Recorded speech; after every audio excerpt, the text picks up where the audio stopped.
ਬੜਾ ਅੱਜ ਕੱਲ੍ਹ ਰੌਲਾ ਪਿਆ ਵੀ ਕਣਕਾਂ ਦਾ ਰੇਟ ਨਹੀਂ ਵਧਾ ਰਹੇ ਤੇ ਕਣਕਾਂ ਦਾ ਰੇਟ ਕਦੋਂ ਕੁ ਵਧੇਗਾ?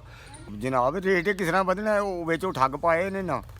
ਅੱਛਾ ਉਹ ਡੀਲਰਾਂ ਨੂੰ ਵਿੱਚ ਸੁੱਟਿਆ ਨੂੰ ਹੁਣ ਅੱਛਾ ਤੋਂ ਕਈਆਂ ਰੁਪਏ ਦਾ ਮੁਨਾਫਾ ਉਹਨਾਂ ਵਿੱਚ ਲੈ ਜਾਣਾ, ਡੀਲਰਾਂ ਨੇ ਲੈ ਜਾਣਾ। ਉਹਦੇ ਵਿੱਚ ਇਹਨਾਂ ਦੀ ਪਤੀ ਹੈ ਸਾਰੇ ਵਜ਼ੀਰਾਂ ਦੀ। ਸਹੀ ਹੈ। ਤੇ ਇਹ ਅੱਛਾ ਜਦੋਂ ਵੀ ਉਹਨਾਂ ਦੇ ਨਿਕਲਦੀ ਨਾ ਆਪਣਾ ਇਹਨਾਂ ਦੇ ਕਿਸਾਨਾਂ ਦੇ ਘਰੋਂ ਨਿਕਲ ਜਾਂਦੀ ਚੀਜ਼ ਜੀ ਉਦੋਂ ਰੇਟ ਵੱਧ ਜਾਂਦਾ। ਜਿਨ੍ਹਾਂ ਦਾ ਕਿਸਾਨਾਂ ਦੇ ਘਰ ਹੈ ਉਹਨਾਂ ਦਾ ਗਰੀਬ ਤੇ ਪਰਵਰ ਸਾਰੇ। ਗਿੱਦੜ ਸੀ ਉਹ ਭੁੱਖਾ ਸੀ ਤੇ ਝੜੀ ਲੱਗੀ ਗਿੱਦੜ ਭੁੱਖਾ ਸੀ। ਉਹਨੇ ਐਵੇਂ ਸਿਰ ਦਿੱਤਾ ਸੀ ਕਿ ਦੁਆਰ ਨਾਲ। ਉਹਨੇ ਵੇਖਿਆ ਇੱਕ ਬੜਾ ਜਾਨ ਵਾਲਾ ਕੁੱਕੜ ਪਲਿਆ ਜੁੜਿਆ ਤੇ ਉਹ ਬੈਠਾ ਕੁੱਕੜ ਤੇ ਉਹਨੇ ਉਹ ਝੜੀ ਲੱਗੀ ਸੀ ਆਪੀ ਵੀ ਮੋਇਆ ਪਿਆ ਸੀ ਤੇ ਭੁੱਖਾ ਸੀ। ਉਹਨੇ ਨਾ ਬੜੀ ਸਕੀਮ ਲਾਈ। ਉਹਨੇ ਆ ਕੇ ਜਾ ਕੇ ਕਿ ਭਾਈ ਕੁੱਕੜ ਇੱਥੇ ਇੱਕ ਮੁਰਗਾ ਹੁੰਦਾ ਸੀ ਤੇ ਉਹ ਬੜਾ ਮੇਰਾ ਦੋਸਤ ਸੀ ਤੇ ਉਹ ਮੇਰੀ ਫਰਮਾਇਸ਼ ਤੇ ਬਾਂਗ ਬੜੀ ਸ਼ਾਨਦਾਰ ਆਉਂਦਾ ਤੇ ਉਹਦੇ ਨਾਲ ਆਵਾਜ਼ ਬੜੀ ਸ਼ਾਨਦਾਰ ਸੀ, ਬਾਂਗਾ ਬੜੀ ਸ਼ਾਨਦਾਰ ਆਉਂਦਾ ਸੀ ਤੇ ਉਹ ਮੇਰੇ ਕਹਿਣ ਤੇ ਵੀ ਦੋ ਤਰ੍ਹਾਂ ਮੇਰੀ ਫਰਮਾਇਸ਼ ਤੇ ਦੋ ਤਰ੍ਹਾਂ ਬਾਂਗਾ ਆਖ ਛੱਡਦਾ ਸੀ। ਸਹੀ। ਤੋ ਉਹ ਕੁੱਕੜ ਜਿਹੜਾ ਸੀ ਉਹ ਬੜਾ ਫੁੱਲਿਆ। ਉਹਨੇ ਆਖਿਆ ਮੈਂ ਉਹਦਾ ਪੁੱਤਰ ਉਹ ਮੇਰਾ ਪਿਓ ਸੀ, ਆਵਾਜ਼ ਤੇ ਮੇਰੀ ਬੜੀ ਅੱਛੀ। ਸਹੀ।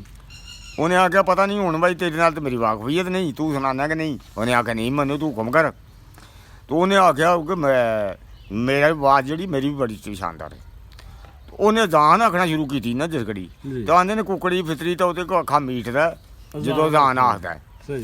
ਤੇ ਉਹਨੇ ਜਾਨ ਆਖਣਾ ਜਦੋਂ ਸ਼ੁਰੂ ਕੀਤੀ ਤਾਂ ਅੱਖਾਂ ਮੀਟੀਆਂ ਤੇ ਉਹਨੇ ਦਬੋਚ ਲਿਆ। ਉਹਨੇ ਉਹ ਫੜ ਲਿਆ, ਉਹਨੇ ਉਹਨੂੰ ਫੜ ਲਿਆ। ਸਹੀ।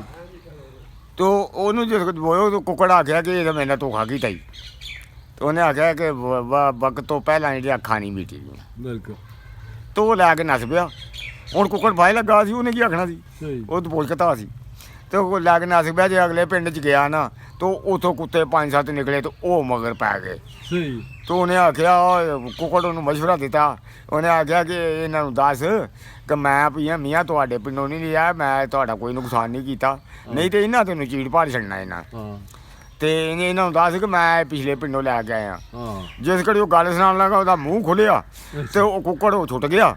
ਕੁੱਕੜ ਨੇ ਮਾਰੀ ਉਡਾਰੀ ਤੇ ਉਹ ਜਨਾਬ ਵਾਲਾ ਉਹ ਦਰਖਤ ਤੇ ਚੜ ਗਿਆ। ਉਹਨੇ ਆਖਿਆ ਤੂੰ ਵੀ ਤਾਂ ਮੇਰੇ ਨਾਲ ਧੋਖਾ ਕੀਤਾ। ਉਹਨੇ ਵਕਤ ਤੋਂ ਪਹਿਲਾਂ ਅੱਖ ਆਪਣਾ ਮੂੰਹ ਵੀ ਨਹੀਂ ਖੋਲੀ। ਵਕਤ ਤੋਂ ਪਹਿਲਾਂ ਖੋਲੀ ਦਾ। ਹਾਂ ਮਤਲਬ ਹੈ ਵੀ ਕਣਕ ਦਾ ਰੇਟ ਵਧਣ ਦਾ ਵੀ ਇੱਕ ਵਕਤ ਹੋਣਾ। ਹਾਂ ਅਜੇ ਵਕਤ ਨਹੀਂ ਹੋਇਆ, ਅਜੇ ਟਾਈਮ ਨਹੀਂ ਹੋਇਆ। ਟਾਈਮ ਹੋਣਾ ਜੋ ਡੀਲਰਾਂ ਕੋਲ ਟੁਰ ਗਈ ਤੇ ਫਿਰ ਨਾ ਆਵਾਮ ਦਾ ਕੋਈ ਖੈਰ ਖਾ ਰਹਿਣਾ, ਨਾ ਆਵਾਮ ਦੇ ਵਾਰਸ ਤਕਰੀਰਾਂ ਹੋਣੀਆਂ ਨੇ, ਨਾ ਆਵਾਮ ਦਾ ਕੋਈ ਪੁਰਸਾਨੇ ਹਾਰ ਰਹਿਣਾ। ਫਿਰ ਜਿਹੜੇ ਮਾੜਿਆਂ ਲੋਕਾਂ ਤੋੜਿਆ ਝਾਟਾ ਲੈਣਾ ਫਿਰ ਉਹਨਾਂ ਦਾ ਰੇਟ ਜਿਹੜਾ ਨਾ ਉਹਨਾਂ ਨੂੰ ਔਖਿਆ ਹੋ ਜਾਣਾ। ਓਏ ਹੋਏ ਫਿਰ ਜੋ ਕੋਈ ਜ਼ੁਲਮ ਹੋਣਾ।